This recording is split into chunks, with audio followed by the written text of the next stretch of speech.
அடுத்த ஒரு கேள்வி கேட்குறாங்க. ஹேர் டிரான்ஸ்பிளான்ட், அதாவது அதாவது தலைமுடி மாற்று அறுவை சிகிச்சை, தாடி மாற்று அறுவை சிகிச்சை செய்யலாமா, விளக்கம் தரவும் அப்படின்னு கேட்குறாங்க. என்ன கேட்குறாங்கன்னு கேட்டால், இப்போ அது மார்க்கத்தில் ஒட்டு முடி வைப்பதற்கு தடை செய்திருப்பதை எல்லாரும் அறிந்து வச்சுருக்கிறோம். ரசூல் ஸல்லல்லாஹு அலைஹி வஸல்லம் அவர்கள் லானத்தே செஞ்சுருக்காங்க. லானல்லாஹுல் வாசிலா, முடி கம்மியாக இருக்குது, வேற எவன் முடியை எடுத்து அதில் செயற்கையாக செய்யப்பட்ட அந்த முடிகளை எடுத்து இந்த முடியோட ஜாயிண்ட் பண்ணி அப்படி பெருசாக காட்டுறது இருக்குல்ல, சௌரிம்பாங்கல்ல, இந்த சௌரி ஒட்டுமுடி, இந்த ஒட்டுமுடி வைக்கலாமான்னு கேட்டால் அதுக்கு தெள்ள தெளிவான தடை இருக்கிறது. புகார் நிறைய இருக்குது. புகாரில் 5933வது ஹதீஸில் லானல்லாஹுல் வாசிலா, வாசிலான்னா ஒட்டுமுடி வைக்கக்கூடியவளை, சௌரி முடி வைக்கக்கூடியவளை அல்லாஹ் சபிக்கிறான் அப்படின்னு ரசூல் ஸல்லல்லாஹு அலைஹி வஸல்லம் சொல்கிறாங்க. அதே மாதிரி 5931 முகையிராத்து ஹல்கல்லா, அல்லாஹ் படைத்த கோலத்தை மாத்திரவங்களை என்ன செய்யறான், அல்லாஹ் பல்லு இருக்குல்ல, சின்ன பல்லா இருக்குது, பெரிய பல்லா இருக்குது, தீட்டி என்ன செய்வாங்க, சின்னதாக்கிடுவாங்க.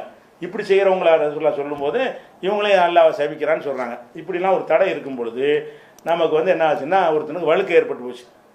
வழுக்கை ஏற்பட்டுச்சுன்னு சொன்னால் இப்போ என்ன செய்கிறாங்கன்னா, நவீனமாக கண்டுபிடிச்சிருக்கிறாங்க.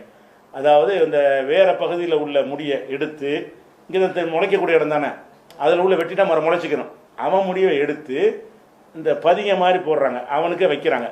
அவனுக்கு என்ன செய்கிறாங்க, இந்த வழுக்கையான இடத்துல போட்டு பதிகம் போடுற மூலமாக செய்யும் பொழுது, அதாவது என்னென்னு கேட்டால், அந்த இதுக்கு முடி வளர்வதற்குரிய தன்மை தான் நடப்பட்டு போயிருக்குது. அதை எடுத்துல ஜாயின் பண்ணி விட்டாங்கன்னா அப்புறம் அது வளர ஆரம்பிச்சிருது. அது மாதிரி பதியம் பண்ணுறது அப்படி வளராத முறையிலையும் ஒன்று செய்கிறாங்க. அது இப்போவுமே ஒரே மாதிரியே இருக்கும். வளரக்கூடிய முறையிலையும் ஒரு டெக்னிக் பண்ணி செய்கிறாங்க. அப்படி செஞ்சார்கள்னு சொன்னால் இது ஒட்டு முடி கணக்கில் வருமா, அதுதான் கேள்வி. இந்த ஒட்டு முடி வைக்கிறாங்க இல்லையா, அந்த ஒட்டு முடி கணக்கில் வருமாங்கிறதுனால தான் இதை கேட்குறாங்க. சில ஆளுக்கு என்ன செய்யணும்னு கேட்டால், அந்த ஆம்புலன்னு இருப்பாங்க, அந்த தாடி அமைப்பு வரவே வராது, பார்த்தா பெண் தோற்றமே இருக்கும். பார்த்தீங்கன்னா முகத்தை பார்த்தீங்கன்னா ஒரு தாடி மிஷன்றதான ஒரு ஆண் தன்மைன்னு வழங்குவாங்க. அப்படி இல்லாமல் இருப்பாங்க. அவங்க என்ன செய்வாங்க, செயற்கையாக தாடி மாதிரி இங்கே உள்ள எடுத்து இப்படி வர வச்சுக்கலாமா அப்படிங்கிற மாதிரி கேட்குறாங்க. இதை செய்கிறத பொறுத்த வரைக்கும் ரெண்டு விஷயம் இருக்குது. என்னென்னு கேட்டால், ஒன்று இருந்து விட்டு நமக்கு இல்லாமல் போச்சுன்னு வைங்களேன், ஏதாவது நம்மள்கிட்ட இருந்துட்டு இல்லாமல் போனால் அதை சீர் செய்வது என்பது மார்க்கத்தில் உள்ள ஒரு விஷயம். சீர் தான் செய்யணும். அப்போ ஒருத்தனுக்கு பல்லு விகாரமாக இருக்குது, எப்படி இருக்கணுமோ அப்படி இருக்கலை, இப்படி கோணவாயாக இருக்குது. இந்த கோணவாயாக இருப்பது எல்லாரும் அப்படி இருக்கிறது இல்லை. எல்லாரும் இருக்கிறதுக்கு மாற்றமாக இவன் படைக்கப்பட்டிருக்கிறான். இந்த கோணவாயை கொஞ்சம் இழுத்து தச்சு ஒரு நேர் வாய் மாதிரி ஆக்க மாதிரி ஒரு டெக்னாலஜி இருந்துச்சுன்னு சொன்னால் அதை பயன்படுத்தலாமான்னா அது யாரும் குற்றம் சொல்ல முடியாது, பயன்படுத்தலாம். ஏன்னு கேட்டால், நம்ம அல்லாவுடைய படைப்பு மாற்றலை. இப்போ தான் பிறந்திருந்தா கூட அது ஒரு குறைபாடோடு எல்லாம் படைச்சிருக்கான்னா குறைபாடை சரி செய்வதற்காக வேண்டி அதை செய்கிறோம். அது மாதிரி கை காலில் ஏதாவது வித்தியாசமாக இருக்குது, அப்படி செஞ்சாங்கன்னா செஞ்சுக்கிடலாம். அதே நேரத்தில் இந்த மார்பகத்தை பெருசாக்குறதுக்குன்னு என்ன செய்வாங்க, அதுக்கு சில சிலிக்கான்லாம் சேர்த்து அப்படி செய்கிறாங்க. இதெல்லாம் குறைபாடு கிடையாது, குறைபாட்டுக்காக செய்கிறது. இதெல்லாம் திமிருக்கு செய்கிறது. இந்த மாதிரி காரியங்களை கூடாதுலாம். ஒரு மனிதன் என்ன மாதிரி இருப்பானோ அந்த மாதிரி இல்லாமல் அவங்கள்ட்ட குறைபாடு இருந்துச்சுன்னு சொன்னால் அந்த குறைபாடை மருத்துவத்தின் மூலமாக அதை நம்ம பல்லு வைக்கலாமான்னு என்ன செய்வீங்க, பல்லு உடைஞ்சி போச்சு டோட்டலாகவே. இப்போ என்ன செய்ய வேண்டியிருக்கு, செயற்கை பல்லு வைக்கிறோம். செயற்கை பல்லு வைக்கிறதுங்கிறது அது ஒட்டு மாதிரி தானே இருந்தாலும் இயற்கையாக இருக்கிறத நம்ம அந்த குறைபாடை சரி செய்கிறதுக்கு அதை வைக்கிறோம். இந்த மாதிரி செய்யலாமான்னு கேட்டால், இது நம்ம ஆராய்ச்சி பண்ணி பார்க்கும் பொழுது அது செய்யலாங்கிறதுக்கு சான்று கிடைக்குது. என்ன கிடைக்குதுன்னு கேட்டால், ஒரு ஆள் என்ன செய்கிறாரு, ஒரு போர்க்களத்தில் மூக்கை வெட்டி விட்டாங்க. மூக்கை வெட்டினா மனுஷனை பார்க்க முடியுமா? மூக்கு தான் ஒரு மனுஷனை, மூக்கு எடுத்து பேய்மா பயங்கரமாக இருக்குது, பேய் கிடையாது, அது மாதிரி பயங்கரமாக இருக்குது, பார்த்தாலே அதை பார்க்க முடியாது. அதுக்கு தான் எல்லாம் என்ன செய்யறான், இப்படி வச்சு இந்த கண்ணை அப்படி தானே வச்சுருக்கிறான், கண்ணு வாயில் இப்படி வச்சுவிட்டு மூக்கு மட்டும் இப்படி வச்சுருக்கிறான். ஏன் வச்சுருக்கான், நேராக பார்த்தா நல்லாவே இருக்காது, அந்த கோட்டை இப்படி வச்சுருக்கலாமா இல்லையா? அது அது ஒரு விஷயம், அதை ஃபில்டர் பண்ண வேண்டிய விஷயம்லாம் இருக்கிறதுனால காற்றை இழுப்பதற்கு இப்படி இருக்க அவசியம் இல்லை, பார்க்கறதுக்கு இப்படி இருக்கிற அவசியம்.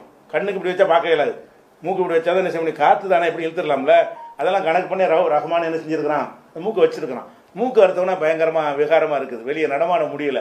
அப்போ என்ன செய்கிறாங்க, அந்த காலத்து மெத்தடில் என்ன செய்கிறாங்கன்னு கேட்டால், அவர் ஒரு வெள்ளியில் மூக்கு மாதிரி ரெடி பண்ணி அதை அந்த காலத்தில் ஏதோ முறையில் பொருத்திட்டார் போல இருக்குது. அந்த காலத்துல இந்த மாதிரி இருந்திருக்கு, வைத்திய முறை ஹதீஸில் இருக்கிறனால இருந்திருக்கு அந்த காலத்தில். அப்போ வெள்ளி மூக்கை எடுத்து என்ன செய்கிறாரு, வச்சுக்கிட்டார். வச்சோன்னு என்ன ஆகுதுன்னா, கொஞ்ச நாளில் என்ன ஆகுதுன்னா, பயங்கர நாத்தம். வெள்ளியில் அந்த சளிலாம் வரும், மூக்கு தானே, அந்த சளிகள்லாம் வரும்போது களிம்புகள்லாம் படரும்போது என்னவாகும்னு கேட்டால் பயங்கர துர்நாடமாயிரும். கிட்டத்தில் யாரும் நிற்க முடியல. இந்த வெள்ளி மூக்கு வச்ச உடனே அவர் பக்கத்தில் போனாலே நாட்டுற மாதிரி வந்துடும். அப்போ ரசூல்லாட்ட வந்து முறையிடுறவங்க என்ன செய்னாங்கன்னா, நீ வந்து தங்கத்தில் மூக்கு வச்சுக்க, வெள்ளி மூக்கு எடுத்துரு, தங்கத்தில் வைன்னு சொல்கிறாங்க. தங்க மூக்கை அவர் வச்சுக்கிட்டார். தங்கத்துக்கு இப்படி வராது, இந்த களிம்பு படர்வது அந்த மாதிரி வாடையெல்லாம் வராது. அதனால தங்க மூக்கு வைக்க சொன்னாங்கன்னு வருது. அப்போ ஒரு மனிதனுக்கு ஒரு குறைபாடு ஏற்பட்டுச்சுன்னா அதை வந்து நீ அப்படி தான் இருக்கணும் காலமெல்லாம் அப்படி சொல்லாமல் அதை சரி பண்ணுவதற்கு ரசூல் ஸல்லல்லாஹு அலைஹி வஸல்லம் அவர்கள் வழிகாட்டியிருக்கிறார்கள். அப்படி ஒரு ஆசைப்படலாம். அதே மாதிரி ஒரு 3 பேருடைய சம்பவத்தை கூட ரசூலுல்லாஹ் சொல்லுவாங்க. பனி இஸ்ராயீல்களில் 3 பேர் இருந்தாங்க. அவங்க ரொம்ப குறைபாடு உள்ளவர்களாக இருந்தாங்க. அவங்களுக்கு ஒரு வானவர் அனுப்பி அல்ல ஒரு டெஸ்ட் வச்சான். யாருன்னா ஒரு குஷ்டம் உள்ளவன், ஒரு குருடன், ஒரு வழுக்கத்தலையன், 3 பேர்கிட்ட மலைக்கு போவார். அவன்கிட்ட போனது என்னடா வேணுண்டவனா குஷ்டரோகிட்ட கேட்டால் எனக்கு அழகான உடம்பு வேணுமா, அவர் தடை விடுவார், குணமாகி போயிடும்.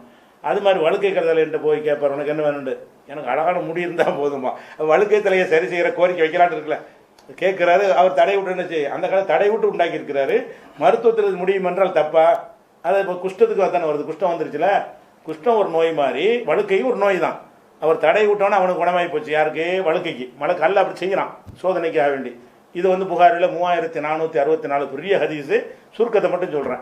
அது மாதிரி ஒரு குருடர், உனக்கு என்னடா பிரச்சனை, எனக்கு கண்ணு மட்டும் தெரிஞ்சால் போதும், நான் நல்லா இருப்பேன் அப்படின்னு சொல்கிறான். இதெல்லாம் செஞ்சு அல்லாவுக்கு பயந்து ஒழுங்காக நடந்துக்கன்னு சொல்லிட்டு போயிட்டாங்க. கொஞ்ச காலத்துக்கு பிறகு வந்து பார்த்தா எல்லா பேரும் திமிரா போயிட்டானுவோம்.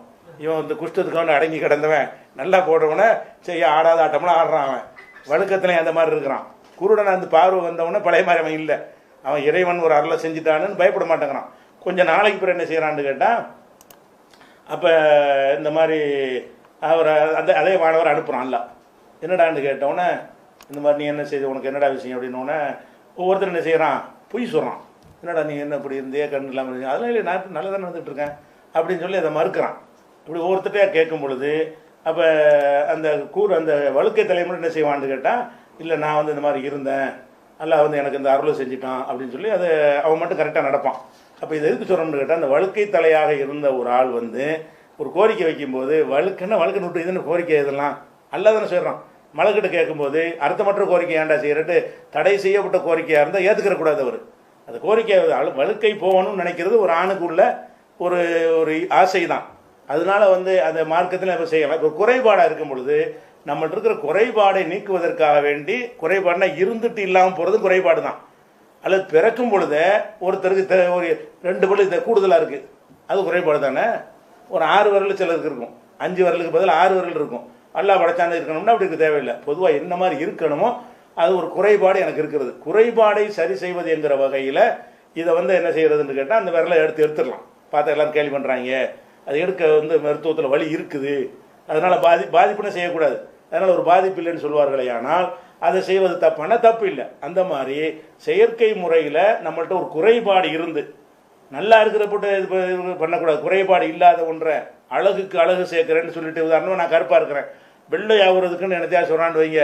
அந்த ஜாமன்லாம் மைக்கேல் ஜாக்சன்லாம் அப்படி தான் இருந்தான், கண்ணு கிரேட் இருந்தான், அவன் வெள்ளைக்காரமாக ஆக்கிவிட்டாங்க. அதனாலே சீக்கிரம் போய் நினைச்சிட்டான், அவ்வளோ நோய் வந்து செத்து போயிட்டான்.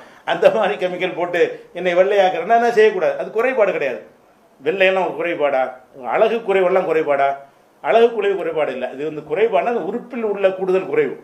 இயற்கையாக இருக்க வேண்டிய உறுப்புகளில் கூடுதல் குறைவு அப்படின்னு இருந்துச்சுன்னு சொன்னால், ஒரு கண்ணு மூடிக்கிட்டே ஒருத்தனுக்கு இருக்குது, பிறக்கும் போதே அதை திறந்துட முடியும், கரெக்டாக ஆக்கிடும். 1.5 கண்ணாக இருக்கான்னு வைங்களேன், ஏதாவது சில நரம்புகளை கட் பண்ணி விட்டு சேர்த்தோம்னா கரெக்டாக வந்துடும் மருத்துவர்கள்ட்ட இருந்து சொன்னார்களே. ஆனால் அதை நம்ம செய்யத்தான் வேணும். அப்போ நமக்கு அல்லாஹ் படைக்கும் போதே ஒரு குறைபாடு என்று எதை உலகம் ஏற்றுக்கொள்ளும், அந்த குறைபாடு இருந்தால் அதை சரி செய்வது வந்து தவறே கிடையாது. நம்மள்ட்ட இருந்தது நீங்கி விட்டது என்று சொன்னால், இதில் தலையில் முடி இருக்க தானே செஞ்சு அவனுக்கு பிறக்கும்போது வழக்கையாக பிறக்கிறான், இருந்தது நீங்கி போச்சு, நீங்களும் சரி பண்ணுறது மார்க்கத்தில் உள்ளது தானே. அந்த ஒரு விஷயத்தில் இது வராது. சவுறு முடி வைக்கிறது வேற, சவுறு முடிங்கிறது பிடிச்சா ஒடியாந்தணும், இது அவனுக்குள்ளே செஞ்சிடுறது. சவுறு முடிங்கிறது என்னென்னு கேட்டால், அவனில் ஒன்றாக அந்த உறுப்பாக ஆக்கப்படலை, அது கொண்டு ஓட்டு கட்டிக்கிறீங்க, அப்புறம் கட்டி வச்சுக்கிறீங்க, அப்படியான ஒரு விஷயம். அதைத்தான் ரசூலுல்லாஹ் தடுத்துருக்குறாங்க. அது வந்து இதுக்கு என்ன செய்யாது, பொருந்தாது, தாராளமாக அதெல்லாம் செஞ்சுக்கிடலாம்.